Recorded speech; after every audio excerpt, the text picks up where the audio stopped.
Hello, my name is Alexandra Emanuele. I'm the digital content editor of Global Food Safety Resource. I'm here in Seattle at the GFSI conference, and today I'm speaking with Nikos Manouselis of Agrino. Nikos, thank you for speaking with us today. Thank you for the invitation. Of course.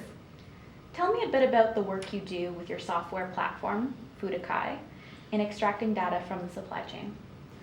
So what we do is that we scan food safety data globally from official sources and authorities around the world, data that's coming in different languages, not only English. So we scan sources that have information in Chinese, Japanese, Czech, French, Greek, and so it goes.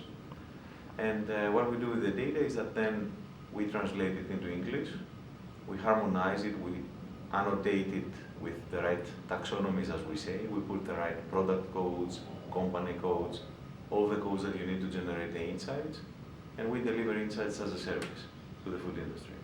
Okay. And how can that data be used in real-world scenarios, predicting food fraud? As a matter of fact, we had this discussion yesterday with one of the large retailers in the UK.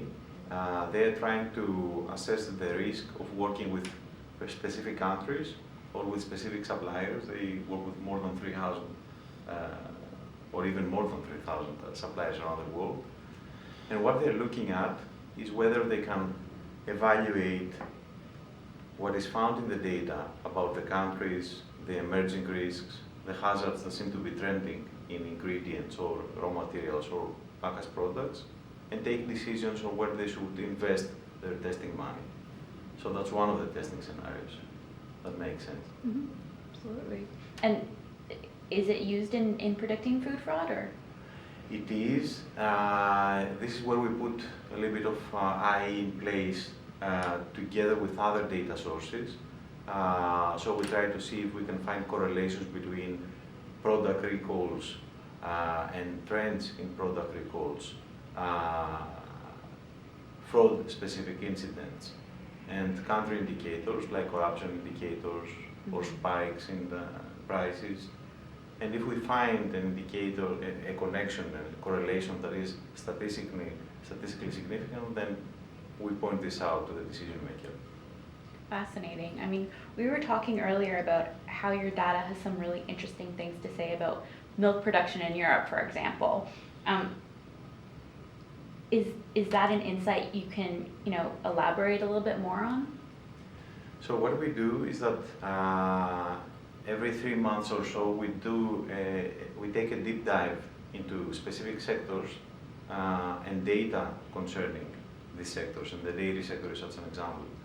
And we try to look at product categories like milk, cheese, butter, yogurt, or other relevant products, and see for these product categories and the critical ingredients that are being used in products that are going together, like for example fruits in frozen yogurt, what are the trends?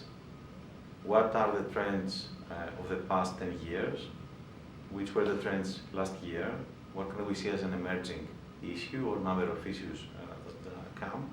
And then again highlight this as a potential issue that someone has to investigate further. And after this is done, what typically happens is that the people in the quality and safety teams, they sit with our team and we start digging deeper into what does this mean? Why does this happen? What's happening with specific suppliers? Yeah, I love that you could really drill into the data and find out what the particular bacterium is that's causing issues in, say, milk production, or that it's a bacterium that's causing so many recalls. I think it's a journey into the data.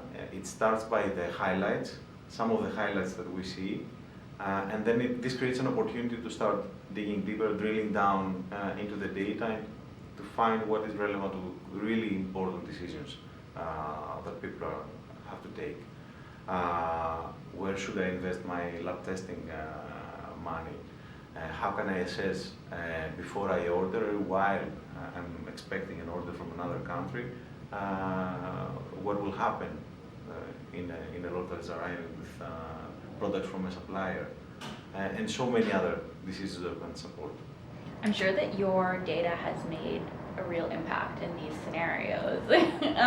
Is there any stories or one story in particular that you might want to share with us in regards to that? My favorite story is from a confectionery products manufacturer. We were demonstrating the platform to them, and we were testing their name into the global incidents that were associated. And they were okay, we know this, we are monitoring what is happening with our products. And suddenly a border rejection from China came up that they were not aware of. And they took a note immediately and said, okay, we didn't know about this. That's interesting. Fascinating. Well, thank you so much for sharing this with us, and I look forward to seeing what the data reveals and the stories it tells in the future. And the stories it tells. Thank you.